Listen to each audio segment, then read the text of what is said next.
सरकारी नौकरी केवल एक पद नहीं बल्कि यह माँ बाप के दुआओं का नतीजा है। नमस्कार, मेरा नाम अभिषेक है और हम अपने नंबर सिस्टम यानी मैथ्स की सीरीज को आगे बढ़ाते हुए आज नंबर सिस्टम में रैशनल और इरैशनल नंबर्स को पढ़ेंगे और साथ ही साथ इसके क्वेश्चंस को भी समझेंगे। आपको बता दें कि ये आपके एग्जाम में एक महत्वपूर्ण टॉपिक है जो आपको पता चलेगा कि जब मैं इस पर बेस्ड प्रीवियस ईयर क्वेश्चंस आपको कराऊंगा तब आपके कॉन्सेप्ट्स भी क्लियर हो जाएंगे और आपके आने वाले एग्जाम्स में ये आपके लिए हेल्पफुल भी होगा। तो चलिए शुरू करते हैं रैशनल नंबर के साथ। तो आपको बता दें कि रैशनल नंबर होता क्या है। तो सबसे पहले आप जानिए कि रैशनल नंबर, मान लीजिए कि मेरे पास कोई दो नंबर है P और Q। तो अगर हम इसका फ्रैक्शन करते हैं तो P by Q rational number तब कहलाएगा जब Q की वैल्यू 0 के बराबर नहीं होगी तब। अब P और Q ये नंबर कैसे कैसे हो सकते हैं। तो जो हमारा P और Q है ये नंबर हो सकता है आपका नेचुरल नंबर, ये नंबर आपका हो सकता है होल नंबर, साथ ही साथ ये आपका हो सकता है इंटीजर, आपका ये हो सकता है फ्रैक्शन ऑफ इंटीजर।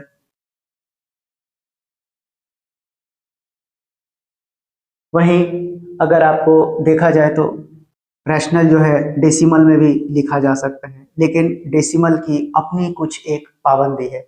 अब वो पाबंदी क्या क्या है, तो वो पाबंदी है कि यह टर्मिनेटिंग होना चाहिए और साथ ही साथ रेकरिंग होना चाहिए। अभी सबको बारी बारी से भी समझेंगे। तो कंडीशन क्या देखा हमने, रैशनल नंबर की कंडीशन हमने देखी कि अगर कोई नंबर p बाई क्यू के फॉर्म में है जहां पर q यानी कि डिनोमिनेटर 0 के बराबर नहीं है तो ऐसा नंबर रैशनल नंबर कहलाता है। अब ये p बाई क्यू कैसा हो सकता है, तो ये हो सकता है नेचुरल नंबर, ये हो सकता है होल नंबर, ये हो सकता है इंटीजर, फ्रैक्शन ऑफ इंटीजर्स हो सकता है और डेसिमल में टर्मिनेटिंग या फिर रेकरिंग ही होना चाहिए। अब आपको नेचुरल नंबर पता होना चाहिए कि नेचुरल नंबर 1 से चालू होता है, इनफाइनाइट तक जाता है। वहीं होल नंबर की बात करें तो 0 से चालू होगा, इनफाइनाइट तक जाता है। लेकिन जैसे ही सवाल आ जाएगा इंटीजर के बारे में तो आई होप इंटीजर जो है ज्यादातर लोगों को क्लियर नहीं है। तो चलिए आज समझते हैं इंटीजर के बारे में। तो इंटीजर क्या होता है, तो इंटीजर एक होल नंबर है और इसके पास कोई फ्रैक्शनल या डेसिमल पार्ट नहीं होता है। इंटीजर एक तरह का आपका होल नंबर होता है जिसके पास कोई डेसिमल पार्ट नहीं होता है, ना ही डेसिमल पार्ट होता है और ना ही इसका कोई फ्रैक्शनल पार्ट होता है।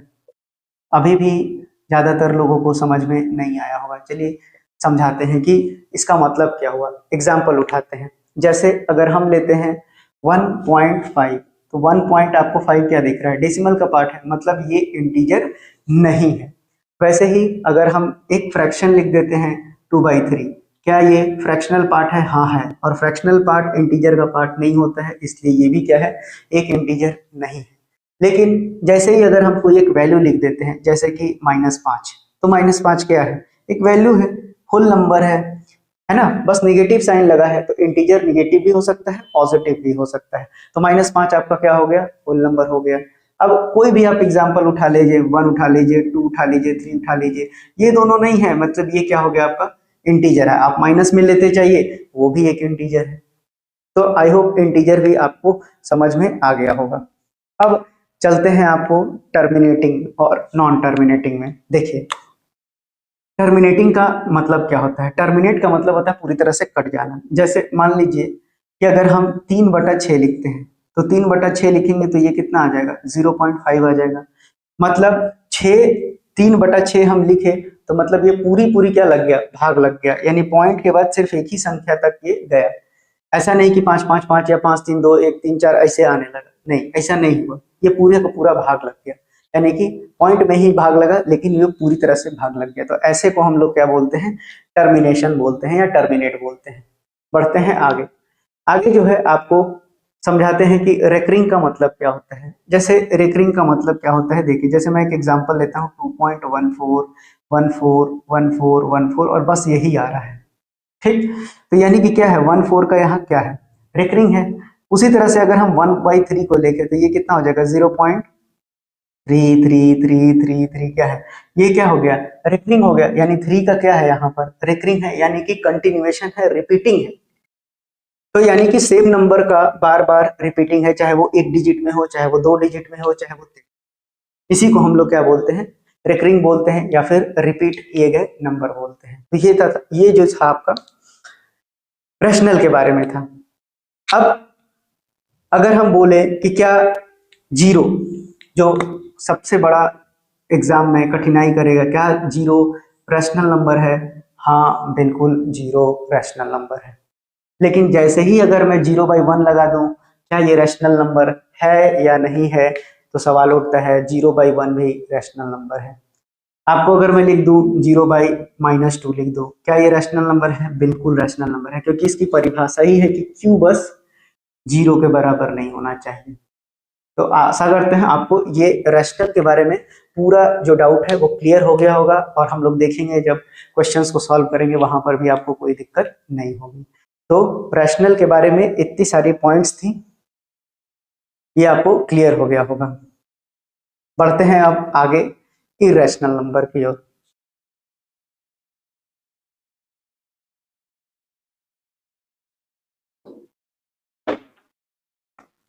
आइए समझते हैं इरेशनल नंबर के बारे में कि इरेशनल नंबर क्या होता है और इस पर कैसे क्वेश्चंस पूछे जा सकते हैं। तो इरेशनल नंबर क्या होता है? यह एक सेट ऑफ रियल नंबर्स होता है। ये क्या होता है आपका? सेट ऑफ रियल नंबर्स होता है। अब क्या इरेशनल को हम रेशियो में बना सकते हैं क्या? तो बिल्कुल भी नहीं, ये रेशियो नहीं होगा, है ना। इसको हम लोग क्या करते हैं, मतलब सेट ऑफ रियल नंबर्स है, और साथ में ये भी लिख देता हूं कि that can not be expressed in terms of fraction, यानी कि फ्रैक्शन के भी टर्म में इसको हम नहीं लिख सकते। तो ऐसे नंबर को हम लोग क्या कहते हैं?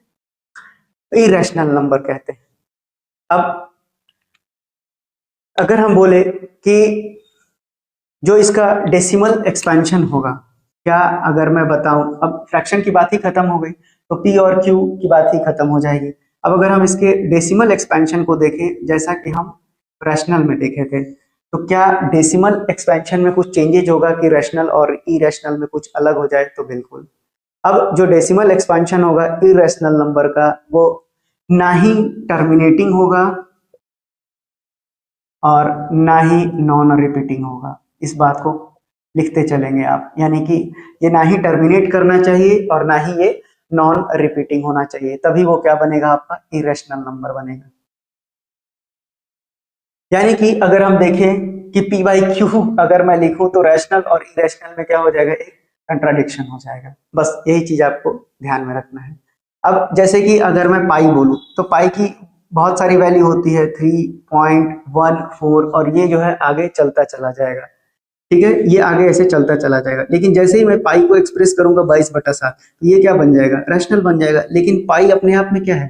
पाई अपने आप में एक इरेशनल नंबर है। क्यों? क्योंकि ये टर्मिनेट ही नहीं होगा, ये टर्मिनेट ही नहीं होगा, और आप देखिए कहीं पर भी ये रिपीट नहीं करेगा अगर आप पाई की पूरी वैल्यू को लिखते चले जाएंगे तो, क्योंकि ये क्लोज वैल्यू है, क्लोज है, इसलिए ये रैशनल बन रहा है। तो आपको ये बातें समझ में आ गई होंगी।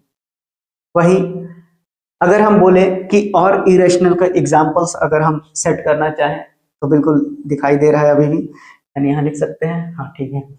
अगर मैं और भी एग्जांपल बोलूं, तो अगर आप देखेंगे कि square root of any prime number, आपको ये सब याद रखना है। स्क्वायर रूट अगर मैं देखता हूं किसी भी प्राइम नंबर का, square root of any prime number, वो कैसा हो जाएगा? आपका इरेशनल हो जाएगा। यानी कि अगर आप √2 लेते हैं तो वो भी क्या है? इरेशनल है। √3 लेते हैं तो भी क्या है? वो इरेशनल है। √5 लेंगे तो भी क्या है? इरेशनल है। √7 लेंगे तो भी क्या है? इरेशनल है। यानी कि जितने भी प्राइम नंबर का स्क्वायर रूट अगर आप निकालते चले जाएंगे तो वो सभी के सभी क्या हो जाएंगे? आपके इरेशनल नंबर हो जाएंगे। वही अगर आपको मैं बोलूं कि कुछ ऐसे एग्जाम्पल्स है जो आपके एग्जाम में डायरेक्टली आपको पता होना चाहिए कि अगर इससे सवाल आ गया तो क्या करना है। जैसे आपके आपके एग्जाम में पूछा, दिए गए 4 ऑप्शंस में से आपको बताना है कि कौन सा इरेशनल है। उसने 3 ऑप्शन ऐसा दे दिया और चौथा नंबर दे दिया आइलर्स नंबर। आइलर्स नंबर या फिर इसको छोटे ई से डिनोट किया जाता है। ये क्या है, कुछ भी नहीं है, कांस्टेंट है, बस आपको याद रखना है। और नॉन टर्मिनेटिंग और नॉन रिपीटिंग नंबर है जिसकी वैल्यू चली जाती है 2.718, इस तरह से ये चलता जाता है। तो आपसे पूछ देगा कि इनमें से कौन सा नंबर जो है इरेशनल है, तो आपको पता होना चाहिए कि आइलर्स नंबर जो ई दिया हुआ रहेगा वो कैसा नंबर है, तो वो एक इरेशनल नंबर है। उसी तरह से आपसे बोल देगा कि उसी ऑप्शंस में एक और लगा दे, मान ले कि गोल्डन रेशियो बोल दे। अब गोल्डन रेशियो भी क्या है, एक तरह का कांस्टेंट है, रेशियो है, तो जिसकी वैल्यू कितनी होती है आपकी 1.618, कुछ इस तरह से ऐसे चलता चला जाएगा। तो ये भी क्या है आपका, ये भी एक इरेशनल नंबर है, यानी आपको ऑप्शंस के जरिए फंसा सकता है। उसी तरह से आपको पता होना चाहिए पाई, जो कि मैंने शुरू में ही एक्सप्लेन कर दिया, ये भी क्या है, इरेशनल। ये तीन चीजें आप बिल्कुल याद रखेंगे अपने कॉपी में लिख के कि हाँ ये भी इरेशनल नंबर में ही काउंट होता है। तो आपको थ्योरी पार्ट अच्छे से समझ में आ गई होगी। चलिए एक आखिरी बार दोनों के बीच का बेसिक डिफरेंस देख लिया जाए। यानी अगर मैं दो कॉलम बना दूं और एक तरफ मैंने लिखा रैशनल और दूसरी तरफ मैंने लिखा इरेशनल, तो आपने क्या क्या पढ़ा आप बताएंगे।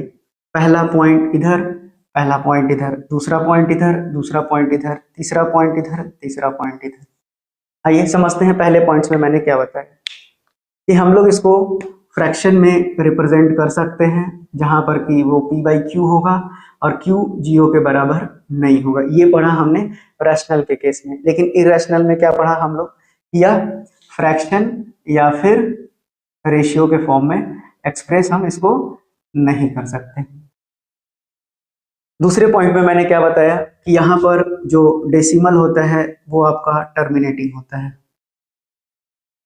वहीं अगर आप यहाँ की बात करेंगे तो यहाँ पर डेसिमल आपने क्या पढ़ा, नॉन टर्मिनेटिंग पढ़ा, नॉन टर्मिनेटिंग पढ़ा। वहीं अगर मैं तीसरे की बात करूं, तीसरा पॉइंट की बात करूं, तो यहाँ पर डेसिमल एक्सपांशन के पास एक रिपीटेड पैटर्न हो सकता है, वो रिपीटेड पैटर्न में वो हो सकता है, मैंने समझाया भी था आपको। वहीं यहाँ पर रिपीटेड पैटर्न की कोई बात नहीं होगी। एग्जाम्पल्स मैंने बहुत सारे आपको देकर समझाए। ये थे आपके बेसिक्स रैशनल और इरेशनल, जो आपको जानना चाहिए, पता होना चाहिए। तो क्या ये नंबर सिस्टम की पहली क्लास है? नहीं, इससे पहले भी मैंने शॉर्ट्स में कवर किए हैं नंबर सिस्टम्स के क्वेश्चंस को, बोर्ड पर भी बताया है। वहां पर मैंने 2 डिजिट 3 डिजिट नंबर के क्वेश्चंस को कैसे जल्दी सॉल्व करते हैं वो भी बताया है। मतलब मैं बेसिक से चलता चला जा रहा हूँ, आपको पूरा पढ़ाऊंगा मैं मैथ्स। तो देखते चलिए आप, अब हम लोग करेंगे इस पर बेस्ड PYQs।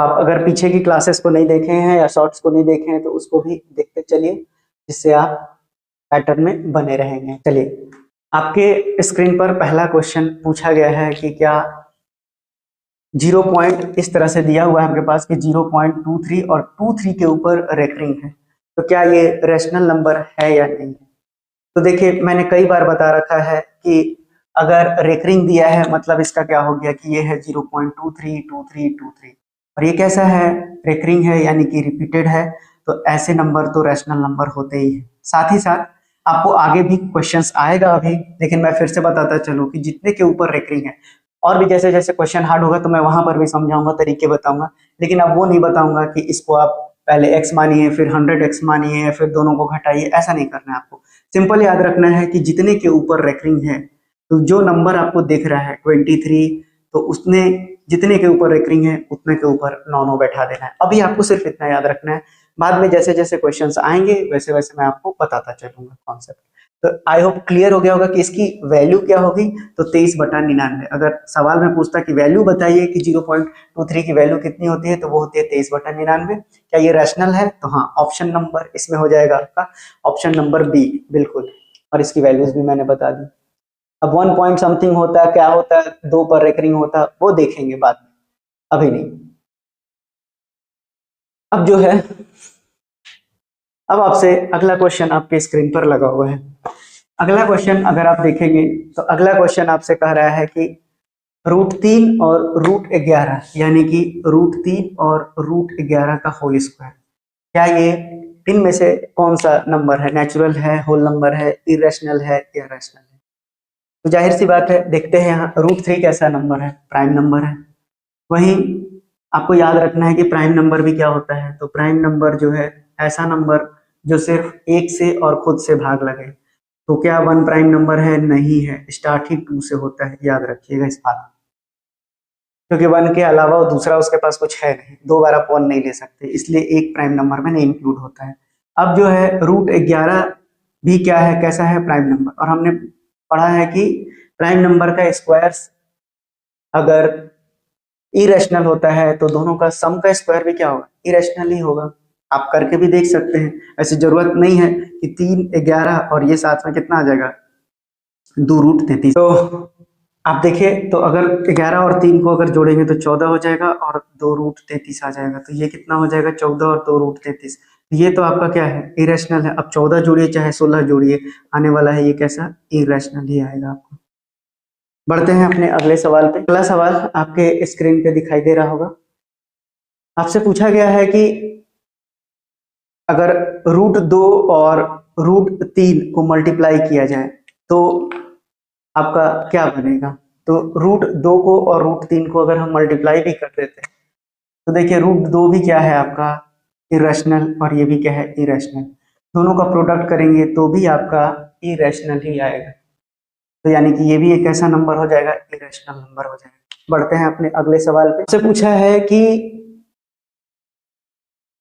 इरेशनल, आपसे पूछा है कि 5 और 7 के बीच में कितने सारे रैशनल नंबर लाई करेंगे। तो आपके पास ऑप्शन में 2 दिया है, 0 दिया है, 1 दिया है, इनफाइनाइट दिया है।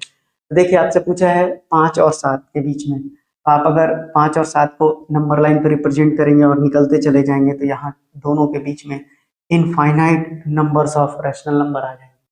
5.1 से आप चालू करना चालू कीजिए तो ठीक है, गिनती नहीं होगी फिर। बढ़ते हैं अपने अगले सवाल पे।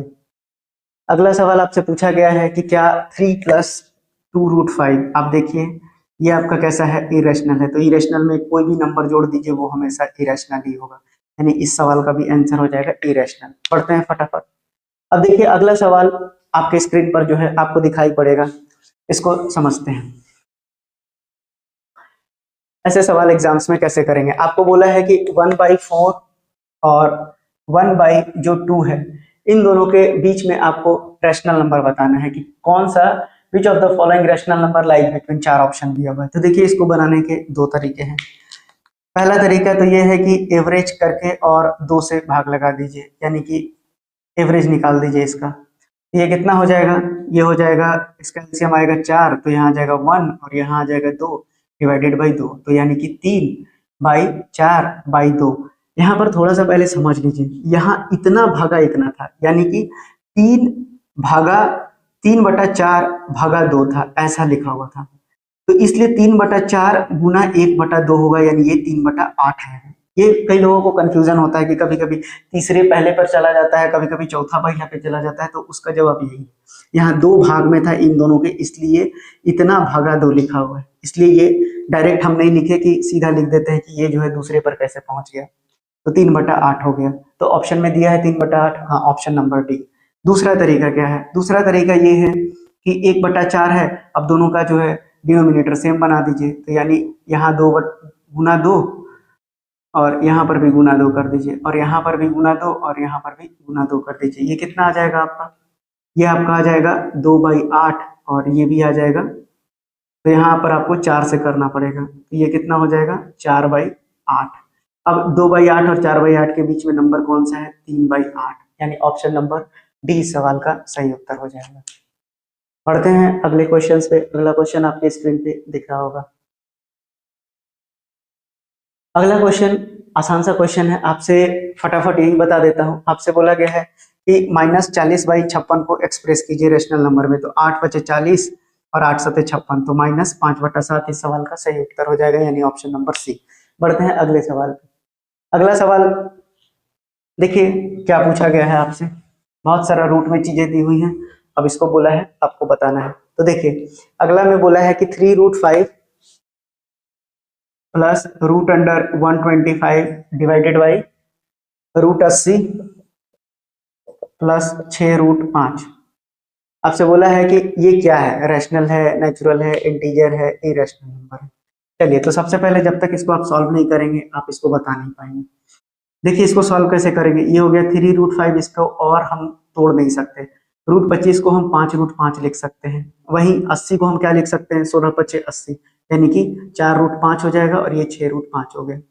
अब आप देखिए ऊपर से √5 कॉमन निकाल के काट दीजिए, आपके पास कितना बचा, 8/10, यानी 2 चौके 8 और 2 पचे 10, यानी 4/5 है। 4/5 कैसा नंबर है, आपको पता है कि यह एक रैशनल नंबर है, यानी इस सवाल का उत्तर हो जाएगा ऑप्शन नंबर ए। अगला सवाल देखिए, जो मैंने आपको बताया था सबसे शुरुआत में, अभी नहीं बता रहा हूं, आपको दे दिया है 0.2323 के ऊपर रेखनी है, यानी 23/99 इस सवाल का आंसर हो जाएगा। आइए बढ़ते हैं अगले सवाल पर। अगला सवाल आपसे क्या पूछा है, अगला सवाल पूछा है कि एक √5 दिया हुआ है और दूसरा √7 दिया हुआ है। √5 और √7 के बीच में आपसे बोला है कि √5 और √7 के बीच में बोला है कि आप बताइए कि √5 और √7 के बीच में रैशनल नंबर कौन सा होगा। आपके पास 4 ऑप्शन दिया हुआ है, लिख देता हूं मैं, 21/5, 6/5, उसके बाद 12/5 और 16/5, यही आपके पास दिया हुआ है। तो देखिए आपको पता होना चाहिए यहाँ पर कि √5 का वैल्यू और √7 का वैल्यू आपको पता होना चाहिए। तो √5 कितना होता है, 2.23 होता है। अगर आपको √5 में यानी कि √2 से लेके आपको लगभग √5, √7 ये सब वैल्यू याद होनी चाहिए, √11, क्योंकि ये सब एग्जाम में रिपीट होते हैं इस तरह से। उसी तरह से आपको √7 के बारे में भी पता होना चाहिए, ये कितना आएगा, ये होता है 2.64। तो इन दोनों के बीच में आप अगर देखेंगे तो इसको आप चाहे तो लिख सकते हैं, इस तरह से भी लिख सकते हैं, तो आपको एक आइडिया लग जाएगा। और ये देखेंगे तो यही सवाल का उत्तर बनेगा, यानी 2.4 इसके बीच में आएगा, यानी ऑप्शन नंबर सी इस सवाल का सही आंसर हो जाएगा। आइए अगले क्वेश्चंस को देखते हैं। अगला क्वेश्चन क्या आपसे पूछा है, अगला क्वेश्चन पूछा है कि इनमें से कौन सा रैशनल नंबर नहीं है, इनमें से कौन सा रैशनल नंबर नहीं है। तो लिख लेते हैं हम भी, आपसे बोला गया है कि यहाँ है 3 का स्क्वायर प्लस 4 का स्क्वायर, और उसके बाद है 12.96, और तीसरा जो है 900 है, और कोई नंबर है क्या, और है 125, √125। आपसे बोला है कि इनमें से कौन सा एक रैशनल नंबर नहीं है। चलिए देखिए, रैशनल नंबर नहीं है तो बस यही है ना, हाँ ठीक है, बरोबर। अब आप देखिए 3 और 4 का स्क्वायर कितना होता है, ये 25 होता है, यानी 5 रैशनल नंबर है।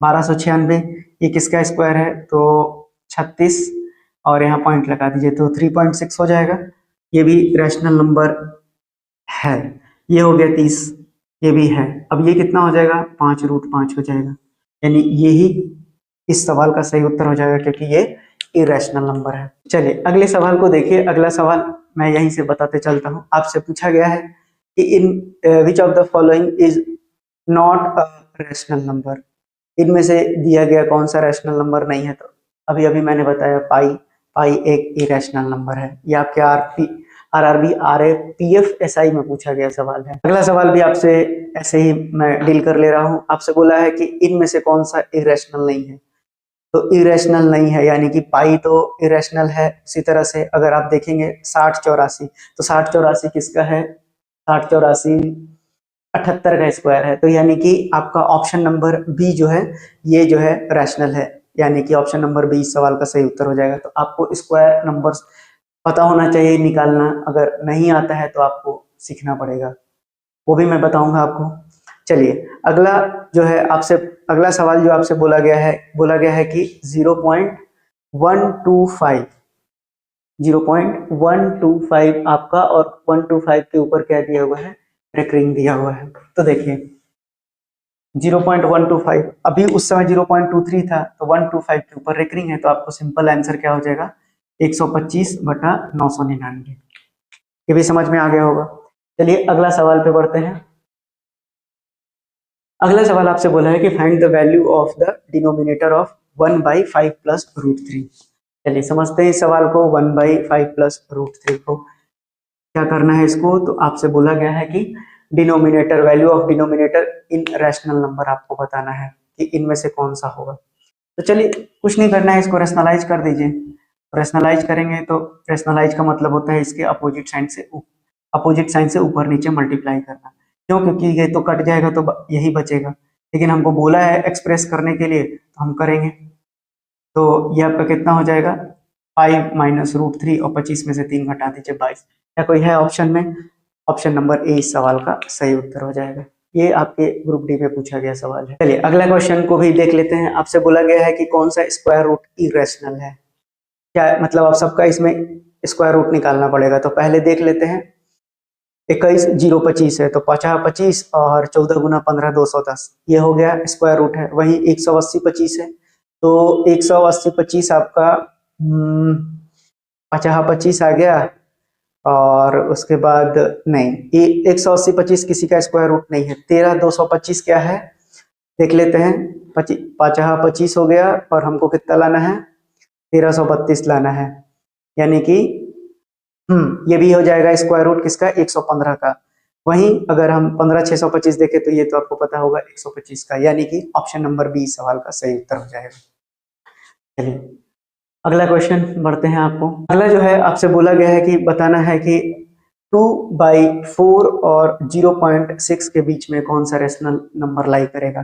तो आप दोबारा इसलिए इस क्वेश्चन को लिया गया है ताकि आप बता सके कि आपका रिवीजन एक बार हो जाए। 2/4 और 0.6, कुछ नहीं करना है, इसको लिख दीजिए 6/10। मैंने बताया था आपको कि यहाँ कर लीजिए 4/4, सॉरी यहाँ कर लीजिए आप 10/10 और यहाँ कर लीजिए 4/4। ये हो गया 20/40 और ये हो गया 24/40। बीच में आ जाएगा, आप ऑप्शन देख लीजिए 21/40, यानी कि ऑप्शन नंबर इस सवाल का उत्तर हो जाएगा ऑप्शन नंबर बी। अगला सवाल भी मैं खड़े खड़े आपसे डील कर ले रहा हूँ। क्यूबिक रूट 64 बोला है, तो क्यूबिक रूट ऑफ 64, 4 चौके 16, ठीक है 4 हो जाएगा। ये एक रैशनल नंबर है, 64 भी रैशनल नंबर है। फिर से आपको बोला है 6 का 64, क्या 6 का 64 कितना हो जाएगा, 2 से 6 बार करेंगे तो 64 आ जाएगा, ये भी रैशनल है। यानी कि उसके बाद क्या बोला है, 4 बार 64 नहीं, 4 चौके 16 चौके 64 नहीं, तो यानी कि ऑप्शन नंबर डी जो है आपका इरेशनल हो जाएगा। आपको समझ में आ गया होगा रैशनल और इरेशनल, मैंने काफी सारे एग्जांपल्स आपको दिए। चलिए अगले सवाल पे बढ़ते हैं। अगला सवाल भी उसी तरह का है, 64 क्यूब रूट 64 क्यूब रूट 8 और सिर्फ 8 है √8, तो √8 इरेशनल है। आइए देखते हैं और कुछ सवाल। चलिए देखते हैं अगले सवाल को। आपसे पूछा गया है, 4 ऑप्शन दिया गया है, चारों ऑप्शन को पहले लिख लूं, उसके बाद आपको 4 ऑप्शन में दिया गया है। पहला ऑप्शन है क्यूबिक रूट ऑफ 2 - 2, दूसरा ऑप्शन दिया हुआ है क्यूबिक रूट ऑफ 8 - 2, वही क्यूबिक रूट ऑफ 12 +1 और cubic root of 4 + 4, cubic root of 4 + 4 दिया हुआ है। तो ये 4 ऑप्शन में आपसे पूछा गया है कि इनमें से कौन सा रैशनल नंबर है। ये तो साफ साफ दिखाई पड़ रहा होगा इरेशनल है। यहाँ देखिए क्यूब रूट ऑफ 8 निकालेंगे तो ये कितना हो जाएगा, 2 और 2 में से 2 गया, ये बचा आपका 0। 12 का भी नहीं निकलेगा, 4 का भी नहीं निकलेगा, यानी ऑप्शन नंबर 0 मैंने बता रखा है कि क्या ये रैशनल है, तो बिल्कुल ये एक रैशनल नंबर है, यानी ऑप्शन नंबर बी इस सवाल का सही आंसर हो जाएगा। तो रैशनल और इरेशनल से जितनी भी बातें और जितने भी क्वेश्चंस मैंने आज कराए आपको समझ में आ गया होगा। अगले क्लास में और क्वेश्चंस देखेंगे और कॉन्सेप्ट देखेंगे जिससे नंबर सिस्टम को आगे बढ़ाते चले जाएंगे। आशा करते हैं आपको क्लास पसंद आया होगा। अगर क्लास पसंद आया हो तो लाइक और सब्सक्राइब कीजिए। धन्यवाद।